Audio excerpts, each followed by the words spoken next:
Hello, everybody. Welcome to the spoiler-heavy review of Cobra Kai Season 5, man. What a journey it has been. And by the way, if you're brand new to the channel, do me a favor and subscribe. Why should you subscribe if you're a Cobra Kai fan? Well, pretty easy. If you already didn't see, yesterday, I had on the creators of Cobra Kai, Josh Heald, John Hurwitz, Hayden Schlossberg. I had on Mike Barnes himself, Sean Kanan, and Samantha LaRusso, Mary Mauser.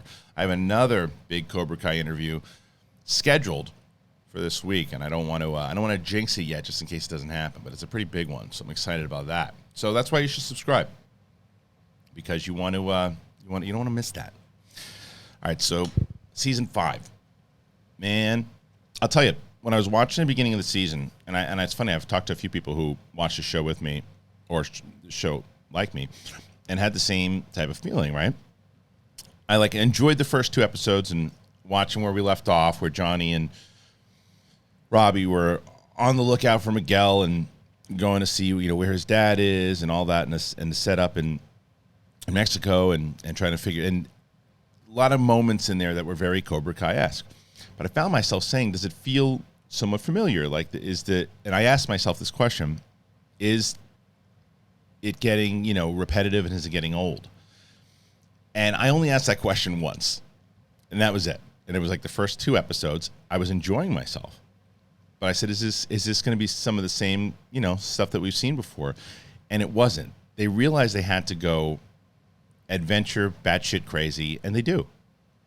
And each season steps up more and more and more. Now, the stuff that I really enjoyed, Terry Silver is full-on Emperor Palpatine at this point. And what they do so well in this series, and what they've always done, is that they really do pull from the lore, and they respect the lore that came before them with little things that happen. It's always bothered me, in whether it's Star Wars or whatever it is. There's a lot of different things sometimes where people will just ignore things that happened in the past, or it's like, we don't need to go into that. People won't realize it. And a lot of people won't realize it. But the ones that do really appreciate it. For example, there's a scene that they show in Cobra Kai 3 when Terry Silver says who his sensei was. And when you watch the movie, it's just kind of like a throwaway line, but they make it relevant to the overall story and use his teachings as the reason why Cobra Kai is the way it is.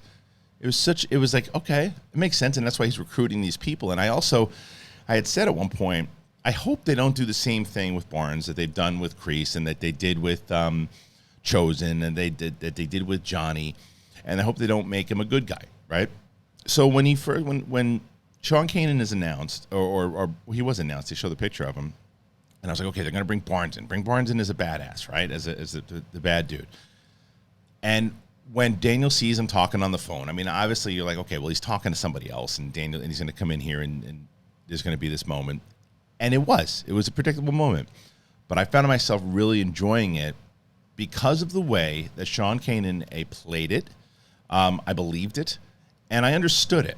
And I understood more so where they were going. And then especially after speaking to both Sean Kanan and the creators of why they chose, because they didn't want to make him the same, like he never grew up. He never understood anything. He never learned from his mistakes. And he could have been a real rotten kind of gangster type of guy and gone down that path. But they put him in this position. And what I liked about it was he's not just like this super vanilla dude. He met a woman who he fell in love with, and he opened this store with her, it was his father-in-law's store, and took over the store. And when he lost it, he felt like he lost everything, and then that viciousness came out of him again. And they played it at the end. I do wish he came in to help Johnny at the end. I wish they would have used him a little bit more to help fight a little bit, but I understand where they needed Johnny to realize that he had something else, he had this kid, and he had to fight. And I know why they needed that moment. And so we can just kind of switch to Johnny at this point. I also really like the progression of where Johnny went too, because as I say that stuff about in the beginning, have we seen this before? Because when we start out and Johnny's in the Uber, riding around in the Uber, it's hilarious. It's really funny. But it was repetitive, right? Like we'd seen him kind of do that before, even when he was doing like the TV stuff, and I was like, okay, we're gonna do this again. And the reason they did it was to show the evolution of where he went and what happened to him and where he ultimately lands by the end, because he's like one of the most mature characters in the show by the end of it, ish. Which is a great moment, again, speaking of Barnes, when, and they mentioned this in the interview yesterday, the creators, and it's really hilarious, where Barnes kidnaps the three of them, Chozen, Johnny, and Daniel, and then he Chozen calls him the bad boy of karate. I called him the bad boy of comedy yesterday, so how about that? But the bad boy of karate, and then Johnny goes, yeah, he's a little bad to me, and then after Barnes comes up with this plan, he's like, yeah, the bad boy's right. And I like that they were all hammered and all that, so we'll get that in a second. But Johnny, what he has done and what they did with him was where you saw the progression up until season 5 of how, even with Robbie, and he says it many times, he calls himself out of it, it's beaten him up for over this course of the way that he was with Robbie, and how he wished that he was able to be a better dad, and he wished he was there at the hospital with his mom, and he wished he had done all these things. So when Carmen gets pregnant, at first he kind of freaks out a little bit, and they had that whole scene with the convenience store, and she's like, and she confronts him on it, and he's like, and they don't dwell on it. It's like a moment, and then he realizes, and he cleans this whole apartment up, and he gets everything in, and his ex girlfriend, Robbie's mom, comes in. She's like, oh my God, you knocked her up, and he's like, yeah. But he embraces it. And then he not only embraces it, and he also has got to find the Johnny way to make sure that his 2 kids right now, with Robbie and Miguel, who's kind of his adopted kid at this point, they got to get past their differences, and they got to figure this out. And I like the way that all played together, because it's the same kind of progression that we had eventually. How long are you going to have Daniel and Johnny be at each other's throats? And it's the same question, how long are you going to let Miguel and Robbie do it? And they finally get past it. They finally fight it out and have like this almost fight to the death, and they bring back the whole thing that happened. I think it was the end of season 2, I think, when Robbie threw Miguel off the top of the stairs, whatever. But they play that back and how it all plays together. And I said it in my non-spoiler, and I'll say it here, is that this show, after season 1, you really had to suspend disbelief, because everybody in this show would be arrested. Everybody would be in jail. Every single person would be in jail for everything that they do. There's a fight at the water park, and there's people getting thrown in tubs, and kids laying face down, and like, oh, look at that kid, he's drowning. Everybody would be in jail. But it's Cobra Kai, so you let it fly. And that, I mean, even the stuff, and I think what is going on with Miguel and Samantha played well. Like, there's so much when you look at the season overall, and that's why I say, like, when the first 2, I was like, is it the same? And it's not, because you look at, to me, what makes a good season: progression of characters. Does it enrich the characters that we've seen before? Does it further the stories that they've told before? And everybody has, our main characters have arcs this year that really work. Like Samantha is another one who, to me, I think this is Mary Mouser's best season. I really do. I think it's her best season, because I always think she's good, but I thought this was the most Samantha had to do because of what she's going through after that loss with Tori, and she believes that she let her family down. In reality, she didn't. She won the tournament because of the referee who screwed it up, and that's ultimately what is haunting Tori. Peyton List is also extraordinary in this season. I thought that Mary Mouser, Peyton List had great seasons because of the progression and what they did with their characters. It really plays well between the two of them because of, and even the scene that really works is that Samantha, it's not, all right, I forgive you, thanks for telling me. She's like, no, why didn't you tell me sooner? And then they fight in the alley at the end of that. Everything is memorable.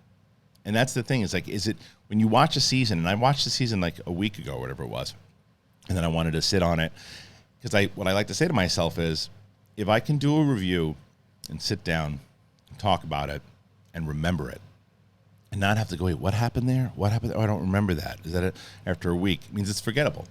And to me, a season like this is not forgettable at all. It's very memorable. And there's a lot of things that really stand out. And I think one of the main things that stands out to me was Chozen. Yuji was so good in this. Now, Chozen, when he showed up in, I think, season 3, in Okinawa.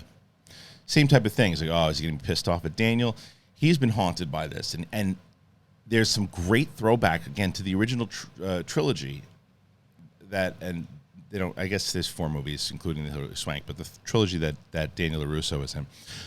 But they have this great conversation, both Chozen and Johnny, about what they did to Daniel, but it quickly changes about then what he has done for other people and how he has pretty much united everybody, right? But Chozen is constantly, like, he's haunted, and he's really funny, by the way. Yuji is very funny. Very funny. And, like, there's so many different things. He's like this enforcer. He's a badass. He's able to, I mean, he takes down all of Barnes's poor men, but he goes in and he goes undercover and takes out Silver's dudes, and Silver, and he has this great sit down with Silver at the table at his house, and it's like this infiltration spy thing, and it's when you think about it, if I pitch this to you, you're in a Cobra Kai fan, you're like, wait, this is about kids karate? It's like, yeah, but it works. It's like this spy stuff about this guy who wants to take over. It's not only wants to take over the valley, he wants to take over the world. And it's like, yeah, he's Terry Silver, he's the emperor. And I mean, this really could go, this spoiler review could go on forever, because you can go on with the Kreese stuff that's going on and how that played in jail, and I was curious about it, and I did. I thought that they got me with how when he got stabbed. When he got stabbed, I was like, oh man, they're not gonna kill Kreese, are you? I almost sent a DM to one of the creators, and I was gonna say, did you really kill Kreese? And I said, wait a minute, don't do that just yet. Watch. And sure enough, he pulled a fast one, and I like that. I like that they Kreese. I like that.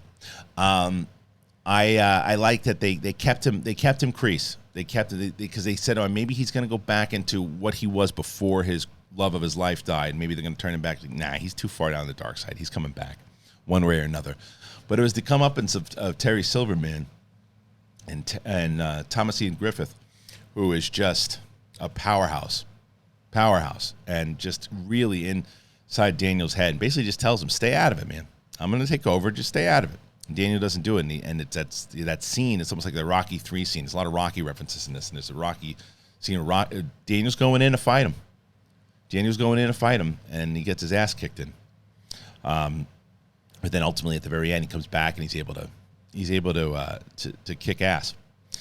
So you have that. You have all those moments that happen, and then you ultimately have to, at the very end of it, you've got Thomas E. Griffith who fights Daniel at the end when they have that whole scene when Cobra Kai is infiltrated by the Miyagi Fang students, and they come in and they bond together, and it's like it's how they all it really played well, man. How they all had to get over their differences, get together. All the old Karate Kid villains band together to go fight Terry Silver. Chozen gets axed by a sword.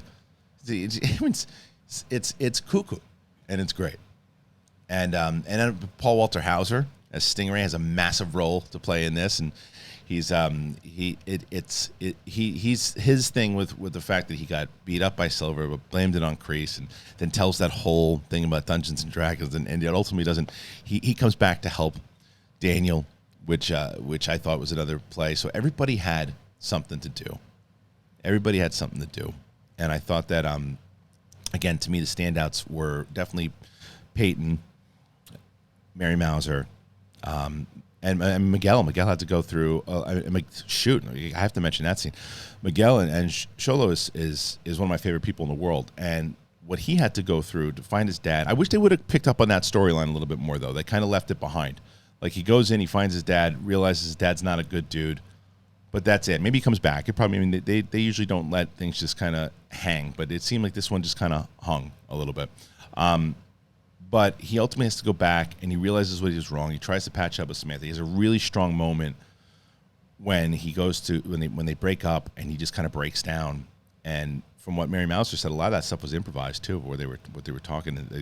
They weren't expecting to cry, and the way that came out, and they just played. So Anyway, so much more to talk about with this show, but I loved it. Thought it was a great season. Started out like, uh-oh, have I had enough of Cobra Kai? And I was like, absolutely not. Bring me more. Bring me season 6. So how did you guys feel about it? Did you like it? Did you not like it? I want to hear your thoughts below. And by the way, I am going to piece out, probably today, all of my interviews that I had with the Cobra Kai cast. So Mary Mauser, Sean Kanan, and then the creators of the show, Josh Heald, Hayden Schlossberg, and John Hurwitz later on today. So just stay tuned. And if you haven't already done it, do me a favor and hit that subscribe button. Getting to 70,000, trying to get to 70,000 by the end of the year to try to get on tour here, doing stand-up, doing some live shows. All right, thanks everybody. Appreciate you. It's Cobra Kai. It's season 5. It's a spoiler review. Peace out.